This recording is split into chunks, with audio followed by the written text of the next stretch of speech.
A long, long time ago, deep in the misty hills of Scotland, there was a quiet valley called Glenmore. Glenmore stretches from Fort William in the southwest of Scotland all the way to Inverness in the northeast. It's one of the most beautiful and mysterious landscapes in the world, and many old legends are tied to it. In the middle of that valley stood a giant oak tree. Its trunk was wide enough for 3 people to hug it together, and its leaves sparkled in the sunlight like tiny pieces of silver. The villagers called it Alien and Coin, which meant the silver oak. The people who lived near the tree believed it was very special, almost alive with magic. They said the tree could hear your heart if you talked to it kindly. So, whenever someone was sad, sick, or worried, they would walk through the forest to the silver oak to ask for help. One cold evening, a poor woman named Mary carried her little daughter, Isla, up to the tree. Isla had been very sick for months, and nothing worked. Not the herbs, not the doctors, not the prayers. Mary had only 1 silver coin left, the last piece of money she owned. She pressed the coin into a crack in the bark and whispered, "Please, great tree, help my child walk again." Then she kissed the bark, wiped her tears, and went home. The next morning, Isla woke up smiling. Her pain had faded. In a few days, she could stand. By the end of the week, she was walking again. The villagers, on hearing Mary's story, were amazed. Soon, everyone began to visit the tree. One cold evening, the shepherd from Glenmore lost his favorite lamb. He searched the hills, called out through the fog, and listened, but heard nothing. Tired and worried, he walked to the great silver oak, the same tree where Mary had once made her wish. He carried a single coin in his pocket, dull, bent, and nearly worthless, but it was all he had. He pressed it gently into the bark and whispered, "If I find my little lamb again, I promise to bring you another coin, shiny and new." That night, as he lay in his cottage, he dreamed of the oak tree glowing with silver light. In his dream, he heard the faint bleating of a lamb in the distance. When he woke, the sound was still there. He ran outside, and there, by the gate, stood his lost lamb, safe and warm, nibbling grass as if nothing had happened. On seeing this, the shepherd was amazed and at the same time happy he found his lamb. True to his word, the shepherd returned to the silver oak the next morning. He pressed a second coin beside the first and said, "A promise made is a promise kept." The villagers who saw it began to whisper that the tree rewarded honesty and faith, that it listened not just to words, but to hearts. It had been weeks without rain, the fields were dry, the river ran low, and the farmers' crops, barley, oats, and cabbages, began to wither under the sun. Every evening, he stood on the edge of his land, watching the golden light fade, whispering, "If the rain doesn't come soon, we'll lose everything." The villagers told him to go to the silver oak, the same tree that had healed Mary's child and helped the shepherd. So one hot afternoon, he took a single copper coin, polished it on his sleeve, and walked to the glen. When he reached the tree, the farmer removed his cap and knelt. He pressed the coin gently into the bark and said softly, "Not for gold, only for rain. Let the land drink again." Then he touched the bark with his forehead and walked home silently. That night, the sky was clear, but just before dawn, a cool breeze swept through the glen, the kind that carries the smell of wet earth before a storm. Dark clouds rolled over the hills, and thunder grumbled low. The first drops fell softly, then harder, until the whole valley was washed in silver rain. The farmer ran outside, laughing, letting the rain soak his face and clothes. His wife and children danced barefoot in the mud, shouting, "The silver oak heard us." When the storm passed, the farmer returned to the tree. He placed a small wooden carving, a sheaf of wheat, at its roots as a gift.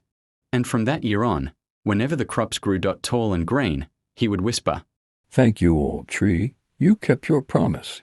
The tree began to sparkle with hundreds of coins, shiny, dull, gold, copper, silver, each one telling a story, each one a wish. People said the coins were the tree's language of hope. They also believed something else, that a little forest spirit lived inside the oak, guarding the glen. If you made a wish with a good heart, the spirit would help you. But if you ever took your coin back, the spirit would get angry, and bad luck would follow. Years turned into centuries, and the silver oak grew old. Its mighty branches began to creak, and moss grew thick on its bark. For days, the air in Glen More had been heavy, the kind of silence that makes even the birds quiet. The villagers said they could feel something gathering in the sky. That night, clouds rolled in from the north, black, thick, and trembling with lightning. The mountains disappeared behind sheets of rain, and the wind began to howl through the valley like 1,000 lost voices. The silver oak stood in the center of the glen, its leaves shivering though there was no breeze yet. The coins on its bark began to ring, faintly at first, like soft bells in the wind, then louder, clinking and rattling as the air thickened with thunder. When the storm broke, it came with fury. Lightning tore across the sky, striking the hills again and again. Rain fell in silver sheets, drumming against the valley floor. The great oak bent but did not fall. Its branches thrashed like wild arms, and the coins embedded in its bark flashed in the lightning. Lightning, turning the tree into a tower of flickering light. But then came the final bolt. It struck the very heart of the tree. A blinding white flash that split the sky. The ground shook, the bark exploded outward, and the smell of burning wood filled the glen. The villagers, watching from their cottages, saw the mighty tree crack, its trunk splitting down the center as smoke rose from its core. By dawn, the storm had passed. The valley was soaked and silent again. When the people came out, they found the silver oak lying on its side, roots torn from the earth, coins scattered among the mud and moss like fallen stars. The villagers were heartbroken. They thought the magic had died with it. They saw something wonderful beside the fallen oak. A new young tree had sprouted, small but strong. They believed the spirit of the old oak had moved into its child. So they began pressing coins into the new tree too. And the magic continued. As travelers passed through Glen More, they heard the story and carried it to other places. Soon, there were coin trees all over Scotland, in little villages, by rivers, near healing wells, and along walking paths. People from far away came to make wishes. Some asked for health, some for love, some for courage, and some just wanted good luck on their journey. The trees glittered like treasure chests hidden in the woods. Even the great Queen Victoria once visited a coin tree on the Isle of Marie and left a coin of her own. Queen Victoria, 1819 to 1901, was one of Britain's most famous and influential monarchs. And her greatness came not just from power, but from how long and how deeply she shaped her era. Today, many of the coin trees are still there, though some are old and have fallen. You can find them on hiking paths and near small villages in Scotland. They look strange and beautiful, tree trunks completely, covered in coins, some green with age, some shiny new. People still come to make wishes. Some say they don't believe in magic anymore.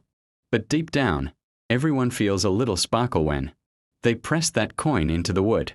Because maybe, just maybe, the spirit of the silver oak is still listening. The story of the coin trees reminds everyone of something important.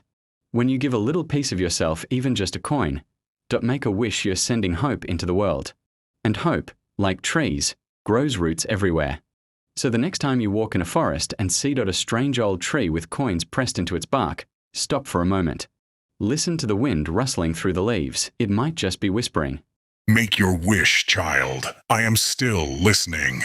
Share, like, subscribe.